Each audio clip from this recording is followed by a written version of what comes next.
আসসালামু আলাইকুম বন্ধুরা, আমি এখন আছি আরামবাগ।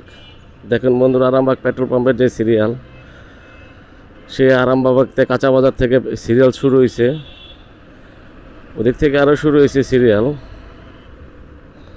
কত বড় দেখি, কত দূর পর্যন্ত যে আরামবাগে চলে গেছে। এখান থেকে যেয়ে আপনাদের টিএনটি পাশে হয়ে রাজারবাগ দিয়ে ফকিরাপুল হয়ে তারপরে এই সিরিয়াল চলে গেছে। চিন্তা করছেন তেলের কি অবস্থা? তেল গেল পুরাইয়া, বাতি যায়নি বিয়া, কি হবে আর গাড়ি চালাইয়া? আর গাড়ি চালান যাবে না, যে অবস্থা।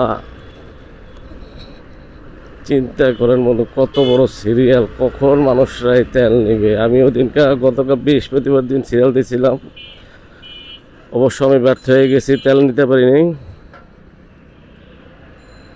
এই যে এখান থেকে আবার বামে চলে গেছে, এত বড় সিরিয়াল ভাবা যায়? চিন্তা করেন, এক একটা পেট্রোল পাম্প দীর্ঘ সারি সারি সিরিয়াল, সেই বড় সিরিয়াল। এগুলো আবার মোটর সাইকেলের সিরিয়াল শুরু হয়েছে, লোকের সাথে গাড়ি। দেখেন অবস্থা। এটা আমাদের দেশে এত সংকট কেন বা কি কি কারণে তৈরি হয়েছে, অবশ্যই আপনারা একটু কমেন্টস করে জানিয়ে দিবেন। আর আমার ভিডিওটি যদি বন্ধুরা অবশ্যই ভালো লেগে থাকে, আমি কিন্তু এখন অবশ্যই মোটো ব্লগিং করি, চেষ্টা করি আপনাদেরকে বিভিন্ন জায়গার ভিডিওগুলো দেওয়ার জন্য। তো আজকের মতো এখানেই। ভিডিওটি কেমন হয়েছে অবশ্যই জানাবেন।